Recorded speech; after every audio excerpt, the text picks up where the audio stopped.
All right, guys, Ironton Auditor here. Got Tina Slay Richardson with me, and apparently there's a lot of people that still haven't heard her story, so we are here today to get it, and I'm going to let her tell you all about it. Hi, guys. So I'm going to tell you how I met Chille. I met Chille because somebody sent me a TikTok video of him teaching constitutional law. And I thought it was kind of interesting, so I sent him a message.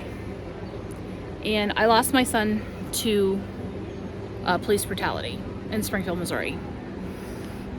And I asked him if he would put my son's face up on the wall he was teaching. Not what he was selling, but what he was teaching. And we start messaging back and forth, and we developed a rapport on TikTok. And Chille then decides that he's going to come to Springfield, Missouri, because without reading a police report, without doing any investigation, without talking to anybody else, he decides we have corruption. He's going to come save us, and he's going to get justice for my son. So my 50th birthday was October 25th. It's my first birthday without my son.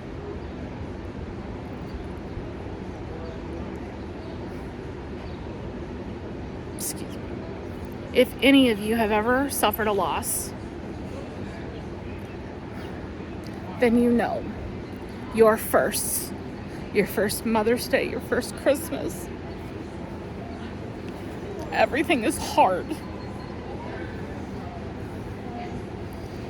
So about 2 weeks before Chille shows up, he calls me on the phone. I'm in Tulsa, Oklahoma with my family because Chille's coming the weekend of my birthday. My birthday was on a Monday, 25th of October. He wants to do this rally on the 24th of October.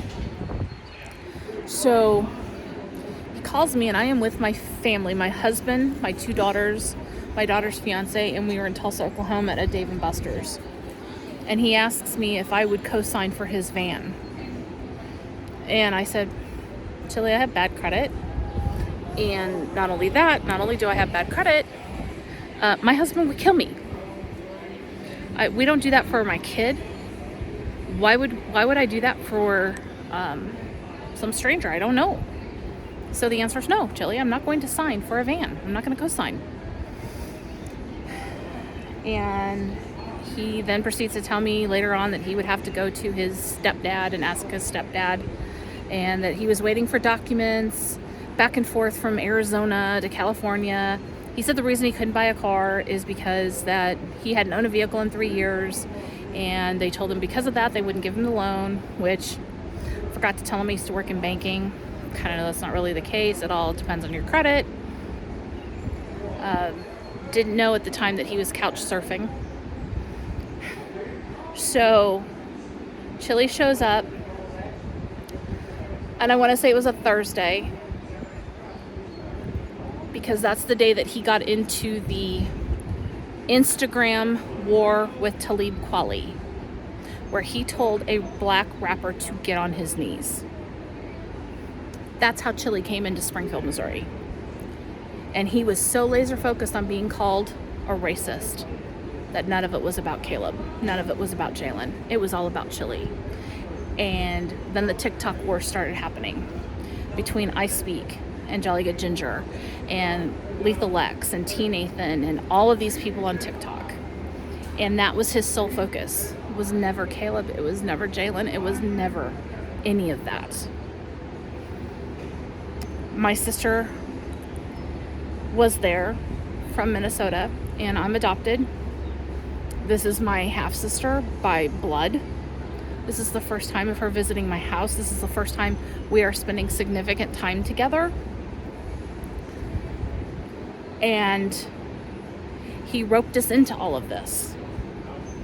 He got blocked from I Speak's TikTok Live, and I'm watching it on my phone in my living room. Chille was out in my sunroom where he had put his big step and repeat. He had taken all of my furniture out of my sunroom. Didn't even ask. He just did it. He had no regard for my home. No regard for anything. He just did what he wanted to do. And I Speak blocks him, and he comes in and he rips my phone out of my hand. And I said, Chille, what the hell are you doing? And he starts typing as if it were me on TikTok. Then he demands that I go live on TikTok, and we are sitting side by side. And I had just barely gotten over 1,000 followers, because on TikTok you have to have 1,000 to go live. And I'm sitting there next to him, and he's got his arm wrapped around me. And if I said something that he didn't like or approve, he poked me in the ribs. He kicked my foot. He stomped on my foot. And we got banned. Thank God we got banned. And then he yelled at me. I'm the director. I'm the fucking producer. You say and do what I say. You say and do what I do. What I want you to do, you do it and you say it. And then he goes, but I'm not mad at you. Don't be mad at me. Does this sound familiar to any of you? Because it should. This is his pattern of behavior. So the day of the rally comes, it's a Sunday. And we are supposed to be down at the square in Springfield by noon, because my friend who runs the downtown association was going to unlock the microphone sound system so that we could have the microphones that were in the square. And Chille wanted all of these posters made his way. He wanted it done this way. He wanted it done that way. He wanted it to say this, this, and this. You do what I say. This is my rally. I know what I'm doing. I'm going to bring national media attention to you. There's going to be hundreds of thousands of people. They're going to be descending upon Springfield. I'm going to get arrested. I'm going to do all of this stuff, and I'm going to be here until we get justice for your kid. One person showed up. The rest of the people that were there at the rally were my friends and family and Renee Goodwin's friends and family. One person from TikTok. One.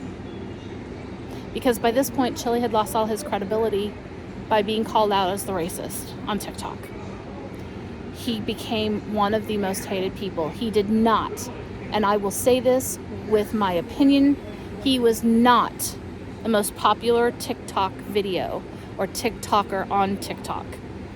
With 300,000 followers, there are TikTokers out there that have 5 and 10 million subscribers. Those are the number one TikToks. He did not have a video that was over 1 million views. That's a viral video. Has to have over 1 million views to be viral. Chille didn't have any of that. He only started in June of last year. And he said he was the fastest growing TikTok, just like he says he's the fastest growing YouTube. I'd like to see your statistics, Chille, and I'd like a notification from YouTube. I'd like to see an actual report from YouTube that says that that is you, because it's not. So the rally is now over. Chille was an hour late. Oh, no, back up, sorry. It's 10:45. My mother, my friends, my daughter, we're out there last minute trying to get these posters done, because once again, Chille's not doing any of this. This is beneath him work. So I want his moderators to pay very close attention. How many of you have to do the research? Because he won't do it. How many of you have to do this because he says this? How many moderators does he have to have your cell phone number, have your information so that he can text you before he goes live? Because he wants you to immediately block somebody that doesn't agree with him, because that's what he did on TikTok. If you don't believe me, I have some moderators I'd like you to talk to. He told I Speak 1906 that his grandfather was former Navy, and Mr. Highland is currently a service member. Pay attention, veterans. Pay attention. He told Anthony he was going to get him dishonorably discharged for calling him a racist. What do you think about that? That he had already called his grandfather, and his grandfather was going to do all of this. This is October of 2021. Hey, Chille, did you use a Ouija board? Grandfather died earlier that year. So I'm not really quite clear on how you had this conversation with him and how he contacted his buddies that were still in the military, like way up the chain, because that would be a really hard conversation to have. I can understand you talking to him, but I'd really like to know how he responded back. I'm thinking Ouija board, maybe magic 8-ball, but really not clear on that, so I do need some clarification. Chille was an hour late for the rally. An hour late. I'm rushing to get out of there because this is a friend of mine I went to high school with that was taking time off of her day off to unlock the microphone, the sound system downtown. She was doing us a favor. So I'm down there trying to get things set up, and Chille finally shows up. The weather was horrible. You can go see the video. He still has it up. We're working against the weather. We're working against tornado sirens. We're working against a lot of things to try to get this over with and people out of the square before it starts storming and hailing. Renee Goodwin is speaking, and Chille spoke over her. He screamed, "All cops are bad." And Renee goes, "No, I don't believe that. I don't believe all cops are bad." And she says, "I have family. I have a family member that works for the FBI. I have family members that wear a badge, Chille. They're not all bad. Not all of them. Sorry." So now this is over and done with, and we're thinking, great, Chille's moving on now to Louisiana, Texas. I'm not really sure, but he's supposed to be moving on. So my husband pushes them and says, "When are you moving? When are you leaving? When are you getting out of here?" And Chille goes, "Oh, well, your wife told me I could stay a month." No, he didn't. As a matter of fact, Chille was supposed to get a hotel room. That's what he told me. He was going to get a hotel room, stay at his own place. But by the time he got to our house, after having all this big whatever with Talib and I Speak, he was just tired. He was just going to take a nap. And he literally moved into my basement. As a matter of fact, he talks in one of his videos about going through my son's belongings. He was in Caleb's room. I don't recall giving him permission to go through my son's belongings. Those are my son's things. The fact that you fucking touched him makes me sick. How dare you? How dare you? When you see the TikTok videos with paneling behind Chille and he's talking in a soft voice, it's my basement. Because I had to tell Chille he had to stop screaming and yelling. Because he was down there trying to call all his black friends and telling them, screaming at them, "How many times did I fucking support you? You need to put out a video right now, right now. Tell them I'm not a racist. You tell them right now. And I said, Chille, my husband gets up at 4 a.m. He works 10-hour days. He's a CNC machine operator. He works 5 days a week. That man deserves peace and quiet in his home. And you're down there screaming and yelling. He can hear you." Chille would go into the guest bathroom, which is the one that my sister has to use, my 9-year-old daughter has to use, leave his underwear, everything on the floor. I gave him a towel. He would walk around my house with a towel wrapped around his waist. Not up to his neck, around his waist. And I said, "Chille, you've got to put some clothes on, man. I've got a minor child in this house. This is unacceptable." My sister told him the same thing. He didn't care. He took a case of water, was carrying it around. He'd take a drink of water out of it. He'd finish the bottle and throw the bottle on the ground in my house. Water bottles all over my house on the floor. He spilt coffee from my coffee maker to my sink, my kitchen is kind of like narrow shaped, and walked away. Didn't say, "Oops, I spilled coffee," and I have animals that are now tracking coffee through my house. I don't know how any of you were raised, but I was raised when you're a guest in someone's home, you respect their home and have a little bit of decorum when you're there. Just a little bit of respect for those people. So now we're going on day 10. And my husband is really pushing him. Oh, let me back up, sorry. Because I want you guys to hear this. Because you're gonna see a pattern. Listen to what I'm saying and then go back and watch the video when he interviews Beth Rist. And I told him, well, Chille, it's okay. I've got this filmmaker in Kansas City who's interested in doing a documentary. This guy does a lot with Another 48 Hours. He does a lot of stuff with Netflix, Discovery Channel. He's interested in doing this documentary, and Michael will be down sometime this summer when he gets the funding. And a light went off over his head. You could just see it. "Oh, I'll do it. I'm a producer. I'm done." And I said, "No, Chille. It's not for you to do." He wanted to know where Caleb lived because I drove him past the house and he wanted to stop and get out. And I'm like, "No, there's a woman in there with a 6-year-old child because we sold the house." So he texts Renee Goodwin, who didn't know what he was up to, because I had gone out to buy a pumpkin with my daughter. I took my daughter. It's getting close to Halloween. We need to go out and we need to, prepare for Halloween. I'm trying to get my life back to normal semblance. Did Chille care? He did not care. Did he care it was my birthday on Monday? He did not care. He did not care.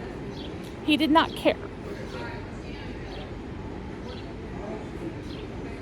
So now we are going on day 10, and I'm at Menards shopping for pumpkins with my daughter. And my phone rings and it's Renee Goodwin. And she says, "Hey Tina, I need to talk to you about your friend Chille." And I said, "Don't call him my friend." And she said, "Well, he just called me and asked me if he could stay at my house," and I told him absolutely not. And his immediate response to Renee Goodwin was, "Well, you're just feeling guilty because you're the reason your son is dead. You killed your son. Our son that was murdered by police. You killed your son." And I said, "Are you kidding me?" So I hang up the phone. I call Larry. I said, you better come over to my house. If I get my husband involved, it's not going to be pretty. I don't want to get my husband involved. He's already pissed off enough at Chille. Could you please come over and be the voice of reason? And Larry went over and tried to talk to him that day. Larry comes up out of the basement. He says, "Dude, man, Tina, this guy's got drugs in your house." I said, "He better not have drugs in my house." And Larry said, "I'm just telling you. I know the signs. I know what's going on."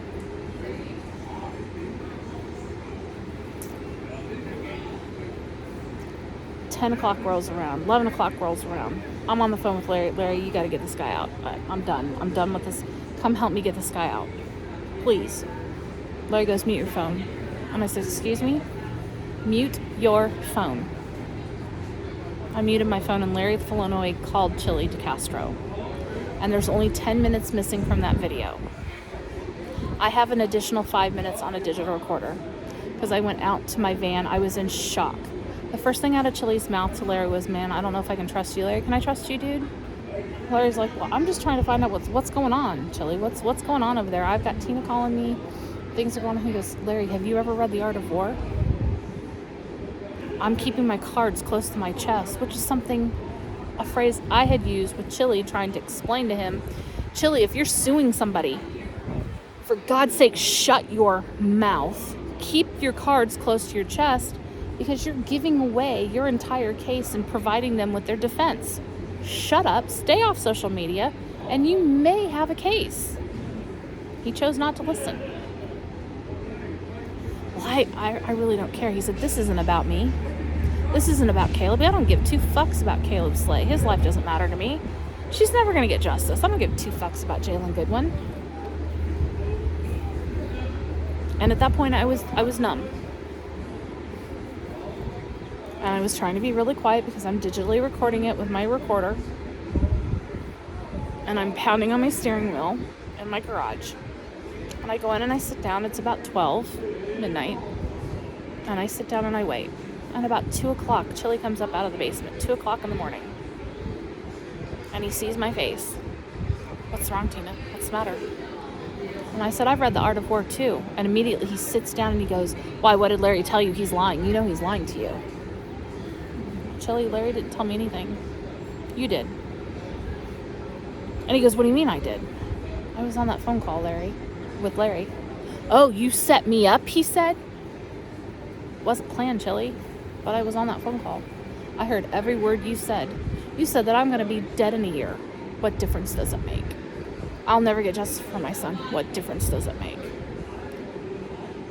And he goes, "Well, we need to talk about it." And he goes into the bathroom, and I text my husband. And I said, "Come get this motherfucker out of our house." My husband walks out with his 9mm strapped to his waist. And he instructs me to go get our daughter out of her bedroom and take her into our bedroom, because we don't know what's going to happen with Chille. And he did not have guns at this time. Not at all. And my husband, I can hear him. He says, "How dare you come into my house and tell my wife her son's life didn't matter? How dare you come into this house and tell Renee Goodwin, her best friend, that her son's life didn't matter? You get your shit and you get the fuck out of our house." And he sat there and tried to backpedal for 25 minutes. And my husband said, "This is not a debate. This is not a negotiation. Get the fuck out." And Chille went downstairs, and he was down there for an hour and a half. He was not packing his stuff. He was on his phone trying to figure out where to go from there. My husband finally went downstairs and said, do I need to help you move along? Because I'll just start picking stuff up and just tossing it out the front door because I don't give a fuck. You're leaving, and you're leaving the fuck right now. So he helped Chille pack all his shit, and he left. And I thought, great, he's finally gone. And I kind of watched him a little bit. I watched his YouTube. I watched his TikTok disappear. I assumed it was banned, but I don't know that for sure.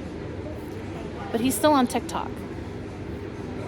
He has multiple accounts on TikTok. If he tells you he's gone from TikTok, he's not telling you the truth. And then I kind of watched him on YouTube, and I thought, well, now he's back in Arizona at his sister's. Maybe he'll just go off into obscurity. He's not posting much.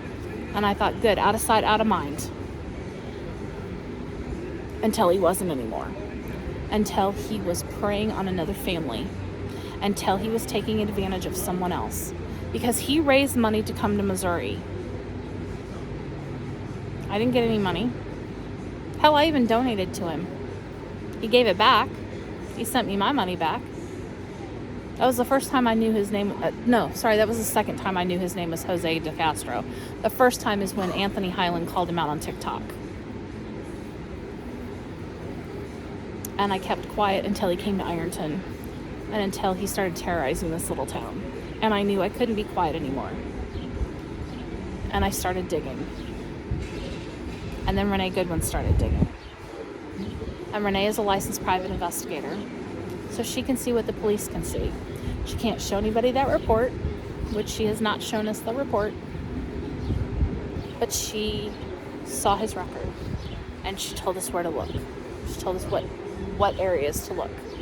What departments to look. And he's lied. He's lied to everyone. He is not who he says he is. He is not what he claims to be. He is nothing more than in it for himself. Nothing more. Now, if you have some questions for me, Terry knows how to get a hold of me. And I apologize to the people of Ironton for not speaking up sooner. I just thought he was going to go away and move back to California and go back to whatever it was he did there. And then he threatened me. And then he said that he felt sorry for my poor husband, that I was just having a mental breakdown and that we're neglecting my daughter. Are you kidding me? My daughter is my whole life. My kids are my number one priority. Through everything that I have been through, I have never neglected my child. I have never neglected anybody. I think of everybody else before I think of myself. And you want to talk about a beta boy? I drove to Ironton to look him in the face. Because he's not going to bully me anymore. That's all he is, ladies and gentlemen, is nothing but a bully. And if you stand up to him, he'll cower like the person he really is. He is nothing but a coward. And all he wants to do is spin your story, make his money, and disappear. And we're not the only ones this man has grifted on. He's not going to bring you justice. This is not the way to do it. The reason you're resonating with him is because he's saying things to the police you wish you could say yourself. I get it. I get it more than you get it. Because none of you have lost your children like I have. But this is not the way to do it. There are better ways to do it. There are legal ways to do it. You don't have to break the law. Don't break the law. Don't be a jerk. All he's doing is putting on a show for you. All he's doing is acting, and he's not really good at it. So that's all I have to say. I'm going to give it back to Terry. Well, there you go, guys. I wish I knew what to say other than the fact that I'm just going to come out with it right now, since everybody's kind of wanted me to say what I felt about Chille, and I've been avoiding it only because I don't really want to bash Chille, but I will tell you a fact right here, right now. the sumbitch is a liar and a thief. If you don't believe me, rewind this video and watch it one more time. Then reach out to everybody else he supposedly helped and find out how much he actually helped while he was there. Don't believe a thing he says is the best I can say. I'll leave it up to you. You guys know I don't tell you what to think. I just tell you what I think. My opinion is irrelevant. I only ask that when you do decide to have an opinion, make an educated one. Don't just assume that he's telling you the truth. Don't assume that I'm telling you the truth. Don't assume that Tina's telling you the truth. Look into it yourself every time, all the time. That's all I ask. That way we all get smarter as we go, and we don't ever have to blame someone else because we end up being dumbasses at the end of the day. So guys, I'm going to take off for the moment. Ironton Auditor out, and I'll catch y'all on the next run.